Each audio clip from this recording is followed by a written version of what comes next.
ದಲಿತ ದೌರ್ಜನ್ಯದ ಕಥೆಯನ್ನೊಳಗೊಂಡ ಕೋಲಾರ ಸುತ್ತಮುತ್ತ ಸತ್ಯ ಕಥೆಯನ್ನು ಆಧರಿಸಿದ ಪಾಲಾರ್ ಸಿನಿಮಾ ಇಂದು ಸಂಜೆ 5 ಗಂಟೆಗೆ ರಿಲೀಸ್ ಆಗಲಿದೆ.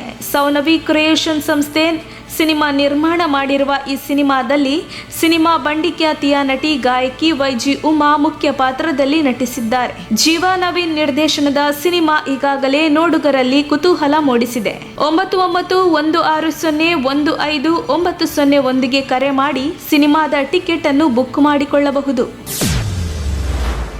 ಸಿಎಂ ಬೊಮ್ಮಾಯಿ ನೇತೃತ್ವದಲ್ಲಿ ಚುನಾವಣೆ ಅಂದಿದ್ದರು. ಈಗ ನೋಡಿದ್ರೆ ಮೋದಿ ನೇತೃತ್ವದಲ್ಲಿ ಚುನಾವಣೆ ಅಂತಿದ್ದಾರೆ. ರಾಜ್ಯ ಬಿಜೆಪಿ ಸರ್ಕಾರ ಸಂಪೂರ್ಣ ವಿಫಲವಾಗಿದೆ ಎಂದು ಕೆಪಿಸಿಸಿ ಅಧ್ಯಕ್ಷ ಡಿಕೆ ಶಿವಕುಮಾರ್ ವಾಗ್ದಾಳಿ ನಡೆಸಿದ್ದಾರೆ. ನಗರದಲ್ಲಿ ಮಾಧ್ಯಮಗಳೊಂದಿಗೆ ಮಾತನಾಡಿ, ರಾಜ್ಯದಲ್ಲಿ ಬಿಜೆಪಿಗೆ ಭವಿಷ್ಯವಿಲ್ಲ, ಹಾಗಾಗಿ ಬಹಳಷ್ಟು ಜನರು ಕಾಂಗ್ರೆಸ್ ಸೇರ್ಪಡೆ ಆಗುತ್ತಿದ್ದಾರೆ. ಇನ್ನು ಪ್ರಜಾಧ್ವನಿ ಯಾತ್ರೆ ಬಗ್ಗೆ ಪ್ರತಿಕ್ರಿಯೆ ನೀಡಿದ್ದು, ನಾನು ಸಿದ್ದರಾಮಯ್ಯ ಪ್ರಜಾಧ್ವನಿ ಯಾತ್ರೆಯಲ್ಲಿ ಬಹಳ ಬ್ಯುಸಿ ಆಗಿದ್ದೇವೆ. ಇವತ್ತು ನೆಲಮಂಗಲದ ಮುಖಂಡರು ಪಕ್ಷಕ್ಕೆ ಸೇರ್ಪಡೆ ಆಗ್ತಿದ್ದಾರೆ. ರಾಜ್ಯದಲ್ಲಿ ಬದಲಾವಣೆ ಪರ್ವ ಶುರುವಾಗಿದೆ. ಅನೇಕರು ಬಿಜೆಪಿಯಿಂದ ಕಾಂಗ್ರೆಸ್ ಸೇರುತ್ತಿದ್ದಾರೆ. ಹಳಬರು ಹೊಸಬರು ಅನ್ನೋ ಹಾಗಿಲ್ಲ, ಎಲ್ಲರೂ ಒಟ್ಟಿಗೆ ಕೆಲಸ ಮಾಡ್ತಾರೆ ಎಂದು ತಿಳಿಸಿದರು.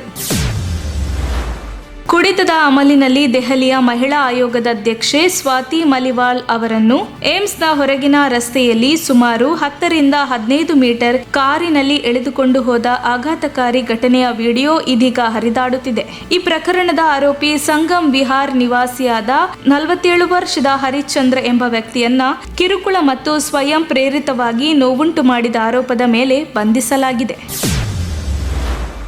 ಮಾಜಿ ಮುಖ್ಯಮಂತ್ರಿ ಸಿದ್ದರಾಮಯ್ಯ ಅವರು ಕೋಲಾರ ಕ್ಷೇತ್ರದಿಂದ ಸ್ಪರ್ಧೆ ಮಾಡುತ್ತೇನೆ ಎಂದು ಘೋಷಣೆ ಮಾಡಿದ ನಂತರದಲ್ಲಿ ಕೋಲಾರದಲ್ಲಿ ಅವರ ಸ್ಪರ್ಧೆಗೆ ಕುರುಬ ಸಮುದಾಯವೇ ಪ್ರಬಲ ವಿರೋಧ ವ್ಯಕ್ತಪಡಿಸುತ್ತಿದೆ. ಇಷ್ಟು ದಿನ ಒಗ್ಗಟ್ಟಾಗಿದ್ದ ಕೋಲಾರ ಜಿಲ್ಲಾ ಕುರುಬರಲ್ಲಿ ಒಡಕು ಮೂಡಿದ್ದು, ಸಂಘ ಒಡೆದ ಮನೆಯಾಗಿ ಮನೆಯೊಂದು 3 ಬಾಗಿಲು ಎನ್ನುವಂತಾಗಿದೆ. ಕುರುಬರ ಸಂಘದಲ್ಲಿ ಉಲ್ಬಣವಾದ ಒಡಕು ಒಬ್ಬೊಬ್ಬರದು ಒಂದೊಂದು ವಾದವಾಗಿದೆ. ಸಿದ್ದರಾಮಯ್ಯ ಅವರು ಕೋಲಾರ ಕ್ಷೇತ್ರ ನನಗೆ ಸೇಫ್ ಎಂದುಕೊಂಡು ಕೋಲಾರಕ್ಕೆ ಬಂದಿದ್ದರೆ ಅವರ ಲೆಕ್ಕಾಚಾರವೇ ಉಲ್ಟ ಹೊಡೆಯುವ ಸಾಧ್ಯತೆ ಹೆಚ್ಚಾಗಿದೆ. ಅದಕ್ಕೆ ಪೂರಕ ಎಂಬಂತೆ ಸಿದ್ದರಾಮಯ್ಯ ಬಂದರೆ ಅತಿ ಹೆಚ್ಚು ಖುಷಿಪಟ್ಟು ಸಂಭ್ರಮಿಸಬೇಕಿದ್ದ ಕುರುಬ ಸಮುದಾಯವೇ ಇಂದು ಬೇಸರ ಪಡುವಂತಾಗಿದೆ.